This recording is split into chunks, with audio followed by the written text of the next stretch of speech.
Hi hello പുതിയൊരു വീഡിയോയിലേക്ക് എല്ലാവർക്കും സ്വാഗതം. അപ്പോൾ ഇന്ന് ഞാൻ ഉണ്ടാക്കാൻ പോകുന്ന ഒരു ബ്രെഡ് എഗ് മസാലയാണ് കേട്ടോ. അപ്പോൾ അതിനാവശ്യമായ സവോളയും തക്കാളിയും പച്ചമുളകും ഇവിടെ നമ്മൾ അരിഞ്ഞു വെച്ചിട്ടുണ്ട് കേട്ടോ. അപ്പം ഞാനൊരു 4 പീസ് ബ്രെഡാണ് ഇവിടെ എടുത്തിട്ടുള്ളത്. നിങ്ങൾക്ക് നിങ്ങളുടെ ഇഷ്ടത്തിനനുസരിച്ച് ബ്രെഡ് എടുക്കാം കേട്ടോ. അപ്പോൾ അതൊരു ചെറുതായിട്ട് കത്തി കൊണ്ട് കട്ട് ചെയ്ത് ചെറിയ ചെറിയ പീസുകളാക്കണം കേട്ടോ.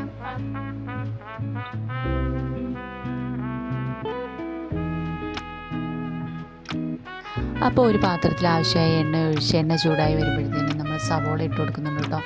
സവോളയും പച്ചമുളകും കുറച്ച് ഉപ്പ് ഇട്ട് സവോള വാടിയെടുക്കാൻ വേണ്ടി കുറച്ച് ഉപ്പ് കൂടി ഇട്ട് നമ്മൾ നന്നായിട്ട് വഴറ്റി പിന്നെ നമ്മൾ ആവശ്യത്തിനുള്ള പൊടി ഇട്ട് കൊടുക്കുന്നുണ്ട്. മഞ്ഞൾപ്പൊടി, മുളക് പൊടി, ഗരം മസാലപ്പൊടിയാണ് കേട്ടോ ഇട്ട് കൊടുക്കുന്നത്. പൊടിയുടെ പച്ചമുളകൊക്കെ മാറി വരുമ്പോൾ അതിലേക്ക് അരിഞ്ഞു വെച്ച് തക്കാളി നമ്മളിട്ട് കൊടുക്കുന്നുണ്ട് കേട്ടോ. അതൊരു 2 മിനിറ്റ് നേരം അടച്ചു വെച്ച് വേവിക്കാൻ വെക്കുന്നുണ്ട് കേട്ടോ. 2 മിനിറ്റ് കഴിഞ്ഞ് ഇതേ തുറന്ന് നോക്കുമ്പോൾ നന്നായിട്ട് തക്കാളി വഴണ്ടി വന്നിട്ടുണ്ട് കേട്ടോ. ഇനിയാണ് നമ്മൾ തക്കാളി ഒരു സൈഡിലേക്ക് മാറ്റി വെച്ചിട്ട് 2 മുട്ട നമ്മൾ എടുത്ത് വെച്ചിരുന്ന 2 മുട്ട നമ്മൾ പൊട്ടിച്ചൊടിക്കുന്നുണ്ട് കേട്ടോ. അപ്പോൾ മുട്ടയിലേക്ക് കുറച്ച് കുരുമുളക് പൊടി ഇട്ട് കൊടുക്കുക കേട്ടോ. കുറച്ച് ഉപ്പും കൂടെ ആഡ് ചെയ്ത് നന്നായിട്ട് ഇളക്കി കൊടുക്കണം കേട്ടോ.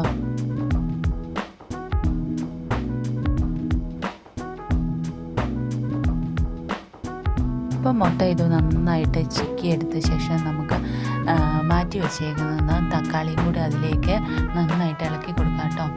നല്ല രീതിയിൽ ഇളക്കി കൊടുത്തു കഴിയുമ്പം നമ്മൾ കട്ട് ചെയ്ത് മാറ്റി വെച്ചിരിക്കുന്ന ബ്രെഡ് എടുത്ത് അതിലേക്ക് ഇട്ട് കൊടുക്കണം കേട്ടോ. ബ്രെഡ് കൂടെ കൂട്ടി നന്നായിട്ട് ഇളക്കി കൊടുത്ത ശേഷം നമുക്ക് 2 മിനിറ്റ് അതൊന്ന് മൂടി വെക്കണം കേട്ടോ.